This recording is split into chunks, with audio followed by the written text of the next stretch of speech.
Giants. Danny Dimes is going into his basically make it or break it year, and the Giants, second year a lot like head coach and like all this stuff. They really needed to nail this draft to really, start to, be relevant again. How'd they do? I think that they hit this out of the park with this draft. If you take a look at round one, we're gonna give you some. I'm gonna give you some insight on draft. What's the word I'm looking for here? Draft, like not scheming, but draft. I guess you could say draft IQ. So the Giants came in with the 5th and the 7th pick, and at that 5th and 7th pick, they really did not expect Kayvon Thibodeaux and Evan Neal and Ike Iquanu, or whatever his last name is, from NC State, the offensive tackle. They did not expect all three of those players to be there. So with that being said, at the 5th overall pick, you would think that you take one of the tackles there because they're better overall prospects and you need an offensive tackle desperately. But the Giants did something that really surprised me. They made a huge move, and it was a major IQ play. So what they did is they drafted Kayvon Thibodeaux with the 5th overall pick. And the reason why they did that is because if they take Evan Neal or Icky, either one, whoever it would have been at that 5th overall pick, somebody is going to trade up to 6 and take Kayvon Thibodeaux. He's not there at 7.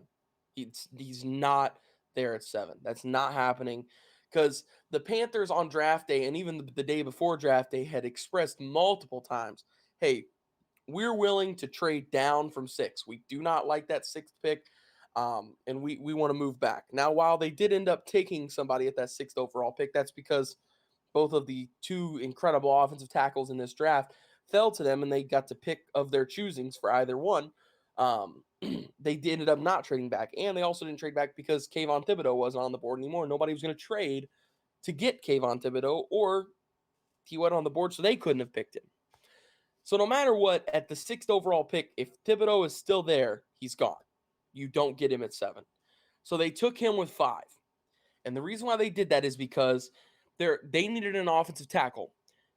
Icky and Evan Neal are, in my eyes, 6 one, half dozen the other. I think they're both going to go on to have legendary NFL careers. I think they're both going to go on to have, incredible success, in both of their respected teams and on both of their respected careers. I think they're both going to do great things. You cannot go wrong with either one. So what they did is they took Thibodeaux with 5. At 6, the Panthers are obviously, since both tackles fell to them, they're going to take a tackle. But with them taking Thibodeaux at 5, that guarantees that they get one of the tackles because they had the 7th overall pick. So if they choose to trade down, no matter what, either Evan Neal or Ike Iquanu was going to fall to them. So this was a huge draft play by the New York Giants. They got their defensive end, and if you have watched tape on Kayvon Thibodeaux, you can see it. He is a wrecking ball. He just simply destroys offensive linemen, throws them to the ground, and then grabs quarterbacks and just violates them. I mean, it just throws them to the ground even harder than they just, stuffed an offensive lineman to the ground. So I really think with the first round for the Giants, I give them an A+ for it for the first round. I think they did a incredible job with their first round. They got both of their guys that really they were not supposed to get. They've got arguably what could be the 2 best prospects in this draft. And now Aiden Hutchinson could be better. I'm just saying Thibodeaux and Evan Neal, in 10 years, we could look back and say these are the 2 best guys in this draft. There's really a shot that these could be the 2 best guys, and they got them at 5 and 7. And they got both of them. They got both of the guys they wanted and needed for their team. So like I said, first round, I got an A+ for them. After that, when you look at the second round, Wan'Dale Robinson, wide receiver out of Kentucky. Short speedster, a lot like Rondale Moore out in Arizona. I think Wan'Dale Robinson is a elusive playmaker. He makes explosive plays. Huge addition for them in the second round. And Wan'Dale kind of flew under the radar too for the wide receivers. On day 2, whenever, the days had started, some of the names being thrown around were Watson. Some of the names being thrown around were, Sky Moore. some of the names being thrown around were George Pickens. You didn't really hear of Wan'Dale Robinson, and I was fairly surprised with that. I thought he was a really good wide receiver who had a great college career at Kentucky, and I was very impressed with their second round pick as well with Wan'Dale Robinson. After that, though, is where we get a little shaky until we get to the 5th round. So with round 3, both picks are okay. Izudu, they got some offensive line depth out of North Carolina, so that's a good addition. I did like that. But then with Cordell Flott, I just didn't feel like, I wasn't a big fan of Flott coming into the draft. And while, it's it wasn't a higher than 3rd round pick to get him, still, like I said, I wasn't a big fan of his game coming into this. So now on to the 4th round, Daniel Bellinger, tight end out of San Diego State. A guy who can actually come in and block and catch passes for you. He's got really good blocking upside. And then at the 114 spot, just 2 picks later, they've got Dean Belton, safety out of Iowa, so added some more to the defense. Now when we get to the 5th round is where it goes up again. Micah McFadden out of Indiana. This could be the steal of the draft. Micah McFadden was a great linebacker who had an awesome career at Indiana, and I was fairly surprised that he had fell to this point. I was surprised. I thought he was for sure a day 2 guy. I didn't think he was a day 3 guy, but he made it to day 3, and the Giants were able to capitalize on it, and they got themselves a good linebacker who could start next year, maybe even this year. It depends on how OTAs and the rest of the offseason goes.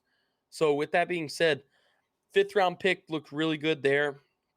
They had 2 more in DJ Davidson and Marcus McKeithen. Once again, just adding more to the offensive line. And I like that they went with 2 Carolina guards because the chemistry is already there. They've already built that. Those guys can work together. You already know somebody inside of the building now. So that right there immediately adds to the team chemistry. It's going to be a more enjoyable experience, heading to a new team and all that. So that just makes everything easier on your players. Then when we look at the 6th round, Darian Beavers, linebacker out of Cincinnati, still another solid pick there. So overall, best pick for the New York Football Giants is number 5 overall, round 1, Kayvon Thibodeaux, because of the way they played their cards. They were playing chess. The rest of the league was playing checkers, and they took advantage of that. And they got themselves, like I said, they got 2 great prospects in that 1st round. So overall, I was extremely impressed with both New York teams, with the Jets and the Giants drafts. I think both of them really just did a great job. But with that being said, I'm going to give the New York Giants, I'm going to give them a. See, this one's tough because I want to go A, but I feel like there was just a little bit of a drought from round 3 to round 4. So part of me wants to give them the A-, but you know what? Like I said, that 1st round move was an A+ move for me. I mean, it was impressive. I was really impressed with how the Giants handled that situation. Normally, it's dumpster fire time when that stuff comes about. So with that being said, I'll give them an A. All right, so you're giving the New York Giants an A.